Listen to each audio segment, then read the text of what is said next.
Welcome to the Wake Up to Your Life podcast. Thank you so much for hitting play on this episode. I know there are so many podcasts out there, and the fact that you would choose to spend some time with little old me right now means a lot. So thank you so much.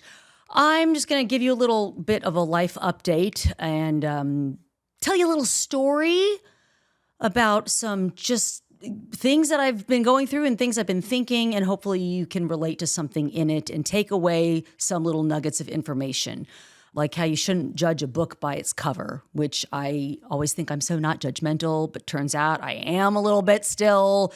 You know, that all these things, whenever we're on a self-discovery journey or personal growth journey, it's a forever thing. You don't fix it, and now you're good. You're always working on things.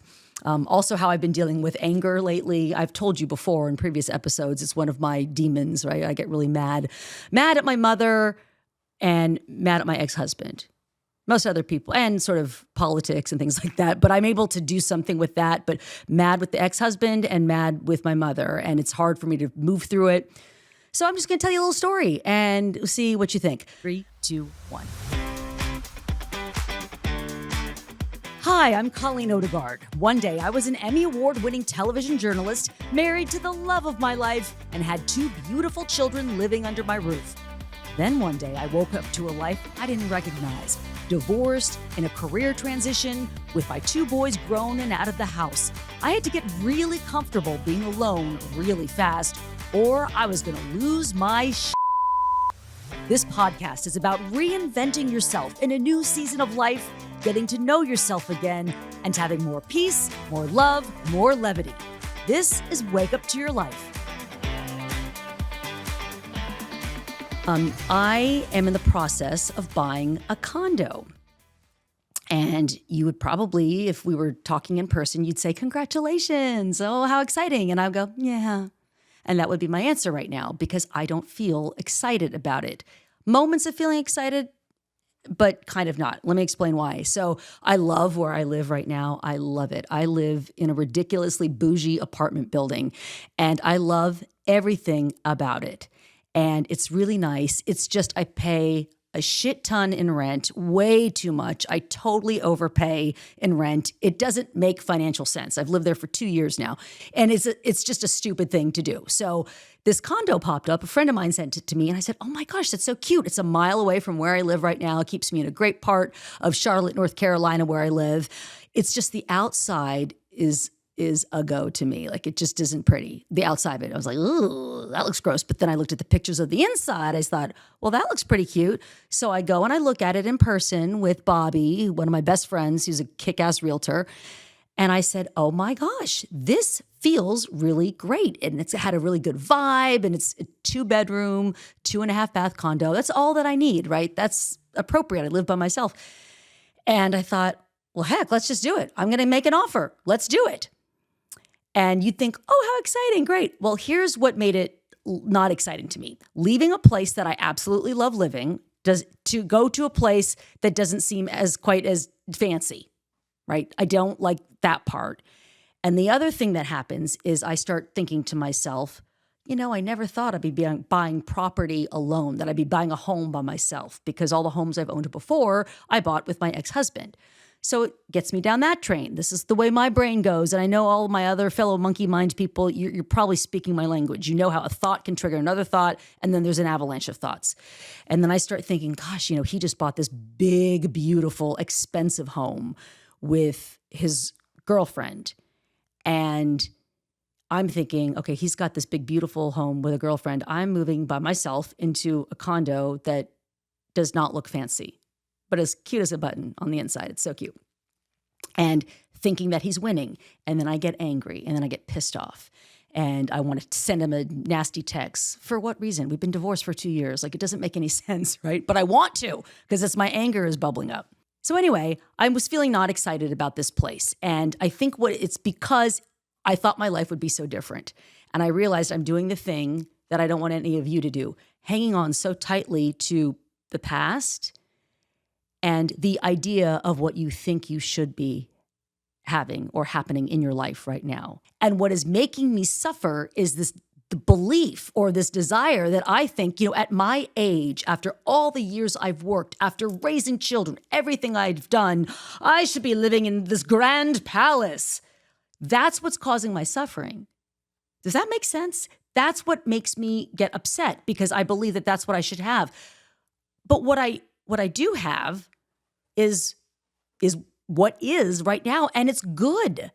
It's good. I don't need a big palatial estate for one person. I don't want to be house poor. So I am making a decision to buy something that is affordable for me, that I can take care of on my own, because this magic man who I keep thinking is going to appear hasn't appeared yet. Still hoping he does someday, but he's not here yet. So I need to live my life for me right now and for what makes sense. The Buddhists talk about desire and wanting, and that's what causes our suffering. When we have this desire to, it shouldn't be this way, it should be this other way, instead of radically accepting it is this way. And the way that it is for me is that I will be 55 years old this month. I'm about to face my 55th birthday, and I live alone with my dog, and I don't need a big old house. It doesn't even make sense. So I started asking myself, why is this not exciting to me? Why am I not excited that I'm buying a home and I'm taking control of my finances? It seems like a wise decision. And this is the honest to goodness truth, why I'm not excited. And some of this is very shallow. And so it's embarrassing to admit this to you, but it's just a reminder that we all struggle with this weird shit. Right? We all have these thoughts and we're worried about what people think. All of us, even people say, I don't care what anybody thinks. They're lying. Everybody does care, at least a little bit, what some people think. Otherwise, you're a sociopath. But I want to talk about how not to be paralyzed by what other people think. So the real reason why I'm not super excited is I started thinking, oh, it's ugly on the outside. What are people going to think when they know that I live there? When my friends come over to see me, your inner circle people, they love you. My inner circle people love me.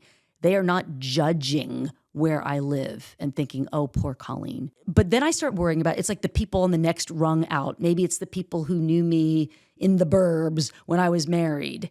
And what do they think? And what do people on Instagram think? Or what do people in town think, people who know me, because a lot of people know me in Charlotte because I've had this long time broadcasting career, worried about that.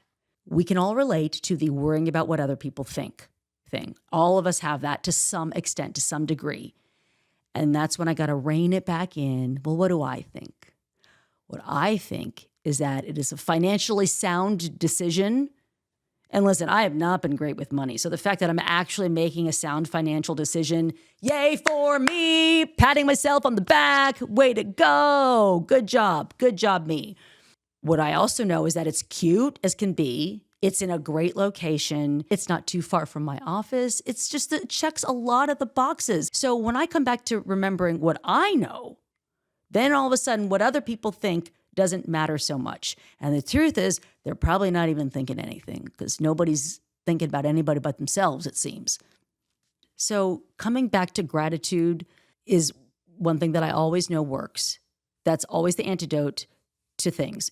Gratitude, being like, I'm so grateful that I have gainful employment. I am grateful that I'm able to purchase a property by myself. I'm so proud of myself that I made a decision like this. I mean, I really made this decision very quickly on my own. I made the decision. And I'm proud of that too. I was paralyzed a couple of years ago. I couldn't make decisions about anything because I was depressed. I look at the growth and I can appreciate that and be grateful for that. Also, when you start thinking, oh my God, what are people going to think of me? Get out of your head, do something for somebody else. Being of service to others always helps get you out of your head. It always helps you get out of your head. Next time you get worried about what other people are thinking, try to remember some of these things, right? You need to opinionate more strongly about yourself and your decisions. And the way that I even judged this cute little condo that's going to be my home by its outward appearance, it's got some faded brown paint on the outside, and I'm judging the appearance of it. And you go inside and it's this cozy home and it's beautiful. And I will make it beautiful and I will create happy memories there. And I thought, shame on me for judging it by its cover and judging it so quickly by these outward appearances. I don't know about you, but I like things that are a little broken and a little old and put back together. I love our scars. I think they tell our stories and they make us beautiful, right? It's almost like with a piece of artwork. I heard an artist say, you almost have to have something ugly in it to make it beautiful. Like you need some kind of an imperfection to make it beautiful. And I just think it's against everything I stand for. The way I tell other people when they're, a lot of single people who are looking to date, I'm like, don't be so quick to say, she's too heavy, he's too short, they're not super hot. Whoa, like don't judge. You're passing up great people, right? I could have passed up this great place. It's going to be my home. And because I'm being so judgmental of it and and worried about what other people are going to think of me. Like I don't live in a nice place. Oh, God forbid. Oh, God, it's so shallow. And I sit here and I try to be so freaking Zen-like and Bodhisattva-like and Christian-like and try so hard. And I just fall prey to the stuff that we all do. So just kind of a reminder to you about not being so quick to judge by outward appearances. We get it wrong a lot. I guess your takeaways here to remember that when you find yourself like crotchety about something or cranky, ask yourself the question, what's going on for me? Why am I being like this? Be truthful about the answer. Having gratitude is often the answer to everything. Getting out of your head, serving other people, stopping the constant craving. Remember that song by Katie Lang, Constant Craving? Kristen, my producer, is looking at me. She doesn't know because she's so young. Bless her. I could be her mother. Constant Craving by Katie Lang, great song. The constant craving, the desire that we have, the clinging to things should be different, accepting things as they are. And, life is pretty good. Like I'm doing okay. When I look back and see how far I've come with the life quakes I faced in recent years, I'd say I'm doing pretty damn good. And so are you. So keep that in mind. I don't know, maybe I'll have a party and you can be virtually invited and I'll show off my new condo to you once I move in. Okay. If you like listening to this show, I ask that you subscribe. You can subscribe and you'll get a new episode delivered to your inbox every single Wednesday. And share my show with a friend. If you would, I'd be so grateful. All right. I'm rooting for you. Thank you so much for listening to the Wake Up to Your Life podcast. I love connecting with you, so reach out to me on Instagram at Colleen_Odegaard. My podcast is also on YouTube now, so you can leave a comment on the podcast episode and tell me what resonated with you. You can subscribe to my channel at the link in our show notes. Thanks again, and I'll see you in the next episode.